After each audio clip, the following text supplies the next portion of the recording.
بسم اللہ الرحمن الرحیم۔ السلام علیکم، ویلکم ٹو مہم کہانی۔ پلیز ناول کو لائک کر دیجئے، اگر آپ نیو ہیں تو چینل کو سبسکرائب ضرور کر دیجئے۔ چلتے ہیں ناول کی طرف۔ میں یزدان کے ساتھ رہنا چاہتی ہوں۔ جو کچھ بھی ہوا وہ شاید قسمت میں یوں ہی لکھا تھا۔ میں نے اللہ کو حاضر جانتے ہوئے یزدان سے نکاح کیا تھا، کیونکہ میں اس نکاح کو گناہ نہیں بنانا چاہتی تھی۔ اب بھی میری یہی خواہش ہے کہ طلاق جیسا ناپسندیدہ عمل مجھ سے سرزد نہ ہو۔ آپ کی یہاں موجودگی یزدان کی محبت کا جیتا جاگتا ثبوت ہے۔ وہ اپنے عمل پر شرمندہ تھے۔ جب بھی آپ سے معافی مانگی، عورت مرد سے صرف عزت مانگتی ہے، اور آج انہوں نے مجھے معتبر ٹھہرا دیا ہے۔ یزدان بھٹکے ہوئے تھے، انہیں صرف ایک راستہ دکھانے والا چاہیے تھا، جو میں بنی۔ اللہ تعالیٰ اپنی طرف لوٹنے والوں کو اپنی آغوش میں لے لیتا ہے، انہیں پھر بکھرنے نہیں دیتا، نہ ہی آزمائش کی گہری کالی وادی میں چھوڑتا ہے جس سے مایوسی ہو۔ آزمائش بھی دیتا ہے اور بچا بھی لیتا ہے۔ میرا فیصلہ اگر آپ سب کو منظور ہے تو ٹھیک ہے، ورنہ جیسا آپ چاہیں بابا۔ وہ دھیمے لہجے میں بولتی یزدان کو زندگی کی نوید سنا گئی تھی۔ زمان صاحب نے فخر سے اپنی بیٹی کو دیکھا تھا۔ یزدان بھائی اب ہوش میں آ جائیں، اشمل آپ ہی کہیں نہیں جا رہی، ورنہ آپ کی رنگت تو بالکل فک ہو گئی تھی، اتنی اچھی لگنے لگی ہیں آپ ہی آپ کو۔ اتنے دن وہ آپ کے ساتھ رہی ہیں، اب ہم انہیں چند دن کے لیے لے کر جا رہے ہیں اپنے گھر۔ عروسہ نے ماحول کا تناؤ کم کرنے کے لیے شرارت سے کہا۔ نہیں، اشمل کہیں نہیں جائے گی، میں نہیں رہ سکتا اس کے بغیر۔ وہ بے ساختہ بول اٹھا تو بیک وقت سب کے کہے لاؤنج میں گونجے۔ یزدان اپنی جلد بازی پر خجل ہوتا عاشر کے ساتھ والے صوفے پر بیٹھ کر باتوں میں مصروف ہو گیا۔ اللہ تعالیٰ اپنی طرف لوٹنے والوں کو اپنی آغوش میں لے لیتا ہے، انہیں پھر بکھرنے نہیں دیتا، نہ ہی آزمائش کی گہری کالی وادی میں چھوڑتا ہے جس سے مایوسی ہو۔ آزمائش بھی دیتا ہے اور بچا بھی لیتا ہے، ٹوٹنے بھی نہیں دیتا۔ اللہ جسے چاہتا ہے اپنا بنا لیتا ہے۔ میری آنکھوں سے تیری یاد کا سایہ نہیں جاتا، میں نے مان لیا تم کو بھلایا نہیں جاتا۔ ایک مدت سے تیرا نام لکھا تھا دل پہ، میں کیا کروں وہ مجھ سے مٹایا ہی نہیں جاتا۔ ہونے والے تو خود ہی اپنے ہو جاتے ہیں، کسی کو کہہ کر اپنا بنایا نہیں جاتا۔ رات کی تاریکی بڑھتی جا رہی تھی، آسمان پر چمکتے چاند کی روشنی ہی اس تاریکی کو کم کر رہی تھی۔ ٹھنڈی ہوائیں اس کے جسم سے ٹکرا رہی تھیں، لیکن وہ اپنے آپ سے لاپرواہ کھڑا تھا، جیسے ان ہواؤں سے جنگ کا ارادہ ہو۔ اس کی آنکھوں میں وحشت واضح تھی۔ اس کو رات کی تاریکی میں جہاں کوئی زیرو دکھائی نہیں دے رہی تھی، وہ چھت پر کھڑا اس تاریک رات کا ہی حصہ لگ رہا تھا۔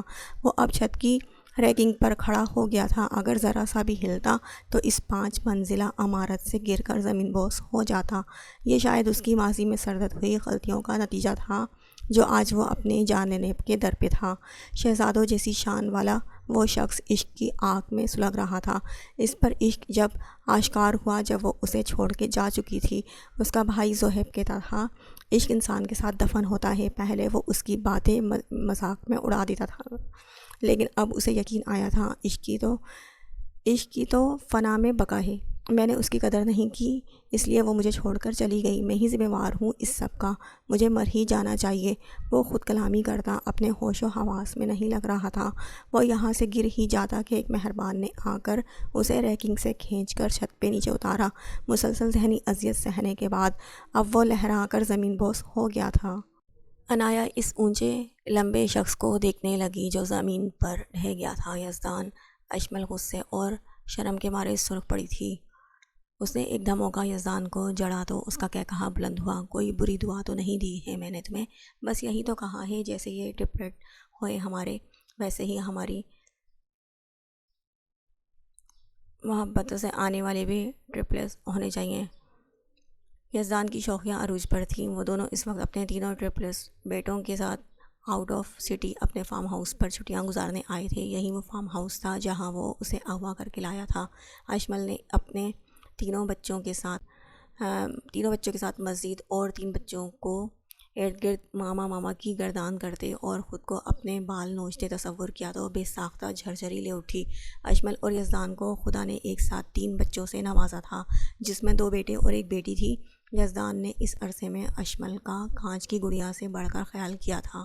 وہ اکثر اسے غصے اور موڈ سوئنگز کی حالت میں بہت کچھ کہہ جاتی تھی، لیکن سب کے عمل پر رد عمل ظاہر کرنے والا یزدان ہنس کر اس کی کڑوی باتیں شہد سمجھ کر پی جاتا تھا۔ اشمل کی ڈلیوری کے وقت یزدان کی حالت قابل طرز حالت دیکھ کر سب گواہ تھے، جس نے پورے اسپتال کے عملے کو سر پہ اٹھایا ہوا تھا، کیونکہ اس کی جان سے عزیز بیوی ایڈمٹ تھی۔ 3 بچوں کی آمد کا سن کر یزدان نے رب کا شکر ادا کیا اور وہیں اسپتال میں اپنے بچوں کو سامنے پا کر رو دیا تھا۔ اشمل نے اپنے جیسی سرخ و سفید رنگت، ملائم گالوں اور یزدان کی بھوری آنکھیں چرانے والی بیٹی کا نام نازنین فاطمہ رکھا تھا۔ یزدان کو اپنے پھولے گالوں والی گڑیا اس دنیا میں سب سے زیادہ عزیز تھی۔ ان دونوں نے مل کر اپنے دونوں بیٹوں کا نام آریان اور آریز رکھا تھا۔ دونوں ہی یزدان کا پرتو تھے، پر آریان کی آنکھیں اور پرسکون طبیعت میں اشمل کی جھلک دکھتی تھی۔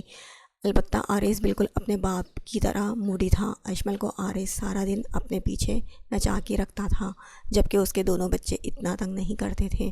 ایسا نہیں ہو سکتا، میں نہیں سنبھالوں گی آپ کے چوزوں کو، ایک ساتھ اتنی مشکل سے انہیں بڑا کیا ہے، آپ تو آفس چلے جاتے تھے، پیچھے میں ان چوزوں کو سنبھالنے میں ہلکان ہو جاتی تھی۔ اشمل روحان سی ہو گئی۔ آریز، آیان اور نازنین اپنے کھلونوں سے کھیلنے میں مصروف تھے۔ میرے بچوں کو چوزا مت کہو مولانی، تم ہو چوزی، اسی لیے تمہارے بچے بھی تمہیں چوزے لگتے ہیں۔ میں آفس ضرور جاتا تھا، لیکن آ کر بقول تمہارے ہمارے چوزے بچوں کو ہی دیکھتا تھا۔ خبردار، جو تم نے آئندہ انہیں کچھ کہا، میرے جگر کے ٹکڑے ہیں یہ، دیکھ لینا اب تم آئندہ بھی ٹرپلٹ ہوں گے اور اس کے آئندہ بھی، پھر تم سنبھالنا انہیں۔ یزدان نے لب دبا کر شوخے سے کہا۔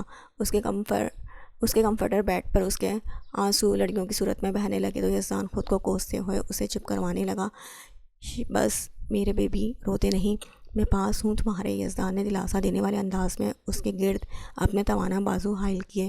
میں روں گی اور زور سے روں گی، ہمارے ٹرپلٹ نہیں ہوں گے یزدان، میں کیسے سنبھالوں گی انہیں، پلیز نہیں۔ اشمل اپنے بچوں کے بات سے کافی حساس ہو گئی تھی۔ اس کے ابھی بھی موڈ سوئنگز ہو رہے تھے۔ نہیں ہوں گے بس، لیکن یہ سب اللہ کی رضا ہے، اس میں انسان کی کیا عمل دخل۔ میری جانا آنے والے وقت کو لے کر پریشان نہیں ہوتے، خوشی خوشی اپنے آنے والی اولاد کا استقبال کرتے ہیں۔ یزدان نے اس کی کمر سہلائی، اس کے نرم لمس اپنی کمر پر رینگتا محسوس کرتے اس کی پلکیں لرز اٹھی اور جسم میں سنسناہٹ دوڑ گئی۔ ہمارے آنے والے بچوں کو لے کر پریشان مت ہو مولانی، اولاد تو اللہ کی نعمت ہوتی ہے، اسے خدا کی ناشکری مت کرنا۔ رہا مسئلہ انہیں دیکھنے کا تو وہ میں خود سنبھال لوں گا، تم ٹینشن مت لیا کرو۔ یزدان کا ہاتھ اب سرایت کرتا اس کے پیٹ پہ آ چکا تھا۔ اشمل کو پریگننٹ ہوئے 2 ماہ ہو چکے تھے۔ یزدان نے اب کی بار بھی اس کا پہلے سے زیادہ خیال رکھ رہا تھا۔ اس کے چھونے میں پہلے شدت ہوتی تھی، لیکن ان دنوں میں وہ اسے نرمی سے چھوتا تھا، کہیں وہ کانچ کی گڑیا ٹوٹ ہی نہ جائے۔ اشمل نے دل میں رب کا شکر ادا کیا، جو اس کا ہمسفر اسے اس کی غلطیوں پر سمجھا رہا تھا، اس کی کیئر کر رہا تھا۔ یزدان، بچے دیکھ رہے ہیں، آپ پاس آ جائیں ورنہ اچھا نہیں ہوگا، کچھ شرم کر لیں، 3 بچوں کے باپ ہیں آپ۔ اشمل نے اس کی گھوریوں کو نظر انداز کرتے دبا دبا احتجاج کیا۔ بچے دیکھ نہیں رہے بلکہ اپنے کھیل کی طرف متوجہ ہیں، اور اگر دیکھ بھی لیں تو انہیں پتہ چل جائے گا کہ میں ان کی ماں سے کتنا پیار کرتا ہوں۔ 3 بچوں کا باپ ضرور ہوں، لیکن مجھے تینوں کا باپ ایک ساتھ تم نے بنایا ہے۔ ویسے ہی تمہاری زبان بہت چلتی ہے، آج اس زبان کو لگام میں خود دوں گا۔ اس نے گمبھیر لہجے میں اشمل کی گردن میں منہ دیے کہا تو اشمل کی چلتی زبان بیچ میں تالو سے چپک گئی۔ یزدان اپنے لمس سے اس کی دھڑکنیں منتشر کرنے لگا۔ وہ بہک رہا تھا کہ آریز نے چلانا شروع کر دیا۔ اس نے اشمل کو خود سے جدا کیا اور گورا اپنے تینوں بچوں کو دیکھا تو اشمل کھلکھلا اٹھی۔ آریز سے آیان اور نازنین نے کھلونا چھین لیا تھا، جس پر وہ زور و شور سے اپنی ماما کو بلا رہا تھا۔ اس کے دونوں بہن بھائی معصوموں کی طرح اسے کھلونا واپس کر رہے تھے، لیکن اس کا چلانا کم نہیں ہو رہا تھا۔ میں تو جا رہی ہوں اپنے بچوں کے پاس۔ اشمل اسے زبان چڑھاتی آریز کی جانب بڑھی تو وہ خود بے خود اپنی ماں کو سامنے پا کر چپ ہو گیا۔ آنا تو میرے پاس ہے مولانی، پھر خیر منانا اپنی، ابھی تو تمہارے چہیتے بیٹے نے بچا لیا، لیکن ہر بار نہیں ہوگا ایسا جانا۔ یزدان دانت پیس کر بولتا ہوا ان چاروں کے پاس آ گیا جو اس کی کل کائنات تھے۔ اس نے اپنی ستیلی ماں سے معافی مانگ لی تھی کیونکہ اس کی ماں کی موت میں ان کا کوئی قصور نہیں تھا۔ وہ اب ان کے ساتھ ہی رہتا تھا، بالکل سگے بیٹوں کی طرح۔ البتہ اس کے باپ کا چند سال پہلے انتقال ہوا تو اس نے بھی انہیں دل سے معاف کر دیا تھا۔ اشمل نے اس بگڑے ہوئے لڑکے کو اپنی محنت سے تراش کر ہیرا بنا دیا تھا۔ ولی نے اپنی آنکھیں کھولنی چاہیں لیکن تیز روشنی کے باعث اس کی آنکھیں روشنی سے مانوس ہونے کی کوشش کرنے لگی۔ اس کا سر برے طریقے سے گھوم رہا تھا۔ ولی نے اپنے سر پر ہاتھ پھیرتے خود کو جھنجھوڑا تو سر پر پٹی جیسا کچھ محسوس ہوا۔ سامنے کا منظر آہستہ آہستہ واضح ہو رہا تھا۔ دماغ میں درد کی ٹیسیں اٹھنے لگیں۔ ہاسپٹل کے VIP روم کے بیڈ پر لیٹا ہوا تھا۔ سامنے ہی ایک LED نصب تھی جو فی الحال بند تھی۔ اس کے آئینی مضبوط ہاتھوں میں نازک سوئی کی مدد سے ڈرپ لگی ہوئی تھی۔ گرنے کے باعث سر پر پٹی بندھی ہوئی تھی۔ ولی کی آنکھیں بنجر اور ویران تھیں، جیسے کتنے ہی سالوں سے کوئی خوش نصیبی نہ ہوئی ہو۔ اس میں جینے کی امنگ ختم ہوتی جا رہی تھی۔ ظالم دیو کو وقت نے عشق کے چکر میں ایسا پھنسایا تھا کہ اس کا ظلم اور کرختگی کہیں دور جا سوئی تھی۔ وہ جو ذوحب پر حیران ہوتا تھا آج اس سے زیادہ لوگوں سے عاجزی اور انکساری سے پیش آتا۔ کیا پتہ کس کی دعا اسے لگ جائے اور اسے سکون مل جائے، یا موت، یا اس کی زندگی میں سکون تو اس دیو کی قید میں پری آزاد ہوتے ہی چرا کر لے جا چکی تھی۔ اب اسے صرف وہی سکون دے سکتی تھی، ورنہ موت ہی واحد راستہ تھا جس کی بدولت اس کی بے چینی کو قرار آ جاتا۔ پریشے اس نے بے ساختہ لاشعور میں اسے پکارا تھا، اپنے درد میں تکلیف میں، جیسے اسے اندازہ ہو کہ وہ ابھی بھاگتی ہوئی خان کہتی ہوئی کہیں سے آ جائے گی۔ اس کی شیو کافی حد تک بڑی ہوئی تھی، جیسے کافی دنوں سے تراشا نہ گیا ہو۔ آنکھیں بے رونق خشک، انابی لب بکھرے، بے ترتیبی سے بڑھے ہوئے بال اور 2 دن پرانی قمیص شلوار میں ملبوس۔ وہ پچھلے 5 سال پہلے والے ولی سے یکسر مختلف لگ رہا تھا۔ اس کی بڑھتی عمر کے ساتھ اس کا وجود توانا اور مضبوط ہوتا گیا اور سنجیدگی حد سے بڑھ گئی۔ ان ماہ و سال میں وہ نماز ادا کرنے کا اتنا پابند ہو گیا تھا کہ بات اب صرف فرض نمازوں سے بڑھ کر تہجد تک جا پہنچی تھی۔ تہجد واحد عبادت ہے جس کا سارا انتظام خود رب نے کیا ہوتا ہے۔ کبھی تہجد کے وقت آسمان کی روشنی کو دیکھنا تو تم محسوس کرو گے کہ جیسے یہ پورا آسمان صرف تمہارے لیے ہے۔ کبھی ہوا میں موجود نرمی کو محسوس کرنا، ایسے لگتا ہے جیسے سارے جذبات جو جلا کر راکھ کرنے والے تھے وہ سارے اس ہوا میں کہیں ختم ہو گئے ہیں۔ تم خود کو بے بس اور رب کو بہت دور سمجھتے ہو۔ کبھی تہجد کے وقت اپنے دل پہ ہاتھ رکھنا اور اپنے رب کی قربت کو محسوس کرنا۔ تہجد پڑھنے والوں کو جو سرور رات کے اس پہر ملتا ہے، انہیں وہ راحت دنیا کی لاکھ آسائشوں میں بھی نہیں ملتی۔ تہجد کی سب سے پیاری بات یہ ہے، پتہ ہے کیا ہے، کہ اس میں اللہ کی محبت مل جاتی ہے۔ جسے اللہ کی محبت مل جائے اسے دنیا مفت میں مل جاتی ہے۔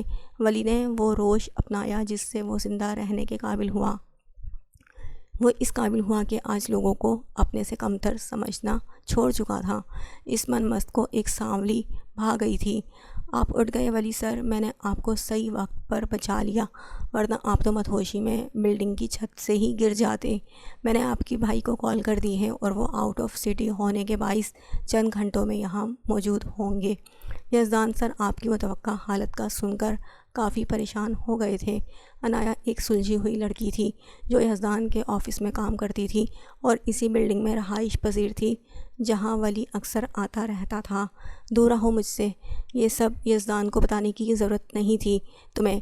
اپنے کام سے کام رکھا کرو۔ بلا وجہ اسے ڈسٹرب کر دیا، سخت جان ہوں، بہت اتنی جلدی نہیں مرنے والا تھا، ولی نے درشتگی سے کہتے اپنے ہاتھ سے ڈرپ نوچ کر نکالی۔ یزدان سر نے مجھے آپ کا خیال رکھنے کے لیے کہا ہے جب تک وہ نہیں آ جاتے۔ آپ نے ڈرپ کیوں نکال دی؟ ڈاکٹر نے سختی سے آپ کو اٹھنے سے منع کیا تھا۔ زیادہ اسٹریس لینے کی وجہ سے آپ کی یہ حالت ہوئی ہے۔ خدا نخواستہ آپ کے دماغ کی نس بھی پھٹ سکتی تھی۔ پلیز جب تک وہ نہیں آ جاتے آپ اسپتال سے کہیں مت جائیے گا۔ میں کسی ڈاکٹر کو بلواتی ہوں، وہ آپ کی ڈرپ واپس لگا دے گی۔ وہ روم کا دروازہ کھولتے ولی کی جانب بھاگی۔ اگر اس کے باس نے اسے ولی کا خیال رکھنے کا نہ کہا ہوتا تو وہ کب کی اس بد دماغ شخص کو چھوڑ کر جا چکی ہوتی۔ ولی نے بھی دروازے کے ہینڈل پر ہاتھ رکھا ہی تھا کہ باہر شور محسوس کرتے ڈاکٹر پریشا نے دروازہ کھولا اور اندر داخل ہوئی۔ سفید دوپٹے کے حالے میں چمکتا پر نور سانولا چہرہ، بڑی کالی آنکھیں جن پر لمبی پلکیں سایہ فگن تھی، ستوا ناک، بھرے بھرے گلابی گال اور ہونٹ، سفیدی سوٹ میں ملبوس ڈاکٹر کا اوورال پہنے باوقار سی پریشا کو دیکھنے پریشے کی حالت بھی اس سے کچھ مختلف نہ تھی۔ وہ اتنے سالوں میں بالکل بدل چکا تھا۔ ولی کی آنکھوں میں ویرانی نے ڈیرے ڈالے ہوئے تھے، کسرتی وجود کے مضبوط ہاتھ سے خون کی بوندیں نیچے ٹپک رہی تھیں۔ اس کے چہرے پر اذیت کی ایک لمبی داستان رقم تھی۔ پریشا الٹے پیر وہاں سے دوڑی تھی۔ وہ اس ستمگر کے روبرو کمزور نہیں پڑنا چاہتی تھی۔ ولی نے چونک کر اسے نظروں سے اوجھل ہوتے دیکھا تو اس کے پیچھے لپکا۔ وہ مزید اپنی زندگی کو کھونے نہیں دے سکتا تھا۔ پریشا پری پری وہ اس کے پیچھے دیوانہ وار بھاگا تھا۔ اس چہرے کو دیکھنے کے لیے اس نے لاکھوں جتن کیے تھے اور آج وہ اس کے سامنے مجسم اس سے دور جا رہی تھی۔ اسے کہاں گوارا تھا کہ وہ اس سے ذرا بھی دور جائے۔ پریشا پلیز میری بات سنو، ایک بار میری بات سن لو، مجھے تمہیں بہت کچھ بتانا ہے۔ وہ اپنی تکلیف کو نظر انداز کرتے اسے پکارنے لگا۔ سانس پھولنے کی وجہ سے وہ مزید الفاظ نہ کہہ سکا اور دیوار کا سہارا لے کر خود کو گرنے سے بچانے کی کوشش میں ہلکان ہونے لگا۔ پریشا نے اذیت سے آنکھیں میچی۔ اس نے کتنی کوشش کی تھی کہ اس ستمگر سے سامنا نہ ہو، مگر اس کے نصیب نے اس کی ساری کوششوں کو رائگاں کر دیا تھا۔ وہ مڑ کر دیکھ لیتی لیکن اسے اپنے پتھر دل کے موم ہو جانے کا خدشہ تھا۔ وہ اپنا دوپٹہ ہاتھ میں بھینج کر کوریڈور سے بھاگتی ہوئی جا رہی تھی۔ اس کا اوورال بھاگنے کی وجہ سے اڑ رہا تھا۔ آس پاس موجود مریض اور ڈاکٹرز اتنی قابل ڈاکٹر کو بھاگتے ہوئے سمجھ رہے تھے کہ شاید کوئی ایمرجنسی کیس ہو گیا ہوگا۔ ایمرجنسی کیس تو ہو چکا تھا۔ اس نرم دل والی پریشا نے ولی کے لیے اپنا دل پتھر کر دیا تھا، لیکن اب اس کی حالت دیکھ کر اس کا دل نرم ہونا شروع ہو چکا تھا۔ پریشا ایک آخری بات سن لو، اماں جان کی طبیعت خراب ہے، وہ تمہیں یاد کرتی ہیں۔ زہیب لالا کا انتقال ہو چکا ہے۔ پریشا نے سوچ لیا تھا کہ زہیب اسے بھول گیا ہے، جب ہی اسے ڈھونڈنے نہیں آیا۔ اس انکشاف پر وہ شہدر رہ گئی تھی، بھاگتے ہوئے وہیں رکی۔ وہ بے یقینی سے پلٹی، کالی گہری آنکھوں میں حیرت ہی حیرت تھی۔ مجھے اماں جان کے پاس جانا ہے زہیب لالا، اتنی جلدی مجھے چھوڑ کے نہیں جا سکتے۔ آپ جھوٹ بول رہے ہیں تاکہ پھر سے مجھے قید کر سکیں۔ ولی نے اذیت سے مٹھیاں بھینچی تھیں۔ اتنی بے اعتباری، کیا وہ اس کی قربت کو قید تصور کرتی تھی؟ چلو باہر میری گاڑی کھڑی ہوئی ہے، اتنا اعتبار تو ہوگا کہ میرے ساتھ اکیلے گاڑی میں جا سکو۔ آخر شوہر ہوں تمہارا، کوئی غیر نہیں ہوں۔ پھر چاہے کاغذی طور پر ہی صحیح، تم میری قید میں ابھی تک موجود ہو۔ ولی صفائی دینے کے بجائے اسے باور کروا گیا اور اس کا ہاتھ استحقاق سے تھام کر باہر جانے لگا۔ پریشا جانے پہچانے لمس پہ اس کے ساتھ کھینچتی چلی گئی۔ اس کے ہاتھ کی مضبوط گرفت سے وہ چاہ کر بھی ہاتھ چھڑا نہیں سکتی تھی۔ اس نے بغور اونچے ستونوں والی خان حویلی کو سر اٹھا کر دیکھا۔ آج بھی حویلی اپنے قد آور دیواروں کے ساتھ مضبوطی سے کھڑی تھی۔ حویلی کے داخلی دروازے کے ساتھ ہی درختوں کا اضافہ ہو چکا تھا۔ سورج کی چمکتی ہوئی روشنی نے پریشا کو مزید دیکھنے سے باز رکھا تو وہ سر جھٹک کر گاڑی میں اپنے ہمراہ بیٹھے۔ ولی پر ترچھی نگاہ ڈالتے منہ موڑ کر آنکھیں موند گئی۔ سب کچھ جوں کا توں تھا، کچھ بدلا تھا تو یہاں کی ہریالی اور پھول پودوں کو مزید خوبصورت بنا دیا گیا تھا۔ پریشا کو یہ تبدیلی بہت بھلی لگی تھی۔ ولی نے اپنی سیاہ لینڈ کروزر کا دروازہ کھولا اور اپنے شاندار شخصیت کے ساتھ باہر نکلا۔ اس کی طلسماتی شخصیت ہر کسی کو اپنا اسیر کر سکتی تھی۔ کسرتی وجود، ہلکی بھوری آنکھیں جو سن گلاس کی وجہ سے چھپ چکی تھیں، بھورے بال اور داڑھی، سرخ و سفید رنگت جو سورج کی تپش سے سرخ ہو رہی تھی، براؤن قمیض شلوار اور ہم رنگ شال میں ملبوس، وہ روایتی پٹھان سردار لگ رہا تھا۔ ولی نے اب گھوم کر پریشا کی سائڈ کا دروازہ کھولا۔ آس پاس کھڑے گارڈز حیرت سے اپنے مالک کو دیکھ رہے تھے، جس نے کبھی کسی کو اتنی اہمیت نہیں دی تھی کہ جا کے اس کے لیے دروازہ کھولے۔ یقیناً وہ لڑکی کوئی بہت خاص تھی، کیونکہ ان چند سالوں میں انہوں نے کسی لڑکی کو یہاں آتے جاتے نہیں دیکھا تھا، تو حیران ہونا بنتا تھا۔ پریشا نے اس کی سحر طاری کر دینے والی شخصیت سے آنکھیں چرائی اور اپنی چادر سنبھالتی گاڑی سے اتری۔ ان دونوں نے سفر میں ایک لفظ تک ادا نہیں کیا تھا۔ یہاں سے حویلی کا اندرونی دروازہ صاف دکھ رہا تھا۔ وہ دونوں قدم بڑھاتے اب حویلی کے اندر آ چکے تھے۔ ماضی کی کتاب میں پرانی یادوں کے صفحے پھرے تو پریشے کی آنکھوں کے آگے سے سارے حال کے منظر دھندلانے لگے۔ وہ یہاں پہلے بھی آئی تھی زہیب کی موت سے پہلے، کیونکہ اسے اپنے فیصلے پر پچھتاوا تھا۔ جو بھی تھا جیسا بھی تھا، وہ اپنی جگہ اس طریقے سے بزدلوں کی طرح چھوڑ کر جانا نہیں چاہتی تھی، اسی لیے وہ الٹے قدموں اسلام آباد سے واپس آئی تھی۔ مگر اسے کیا پتہ تھا کہ یہاں آ کر اسے کس اذیت کا سامنا کرنا پڑے گا۔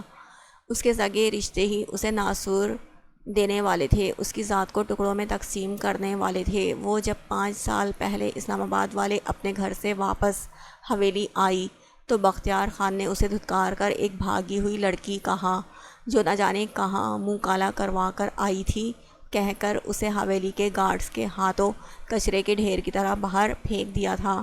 بختیار خان نے تفاخر سے اس کے بابا کو قتل کرنے کا اعتراف کتنے ہی گارڈز کے سامنے کیا تھا۔ پریشے اس پل خود کو بہت بے بس محسوس کرتی واپس اسلام آباد آ چکی تھی، کیونکہ وہ اس کا اب لحاظ نہیں کرنے والے تھے۔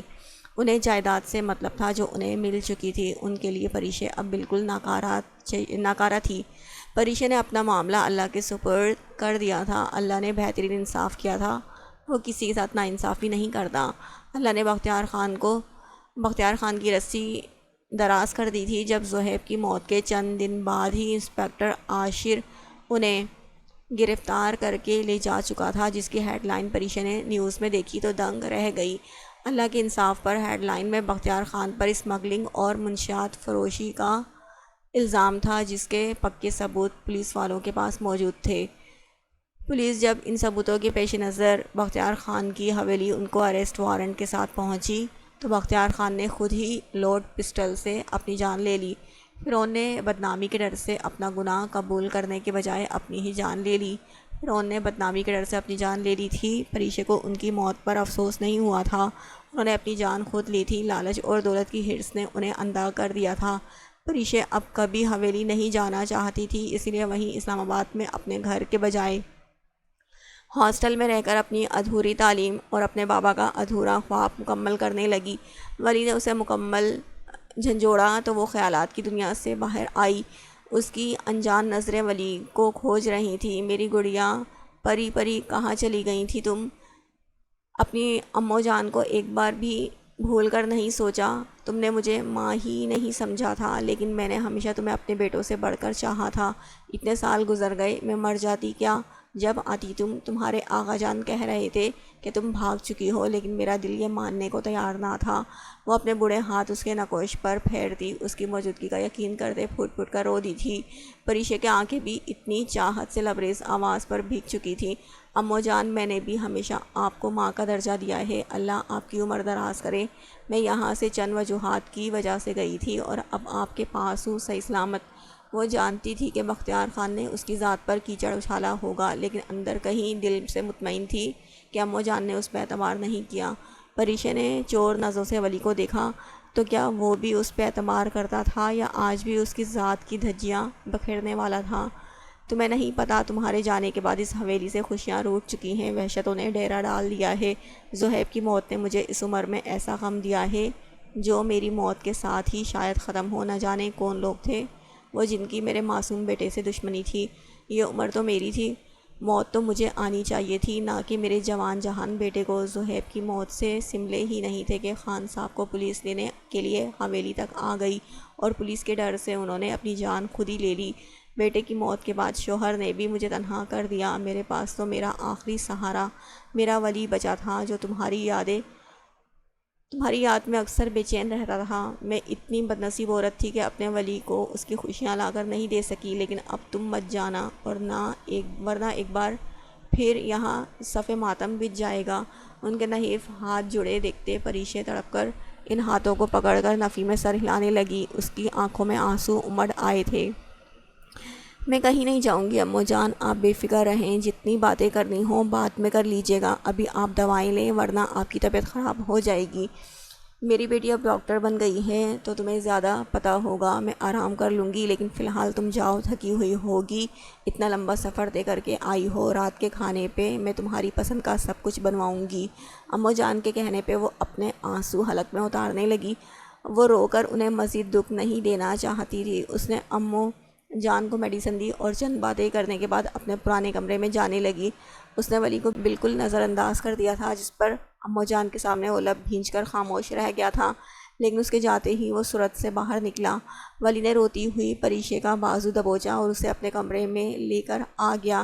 پریشا آنسو پیتی اس کے ساتھ کھینچتی چلی گئی تھی۔ سفر کی تھکن اور ذہنی اذیت نے اسے مزاحمت کرنے سے باز رکھا۔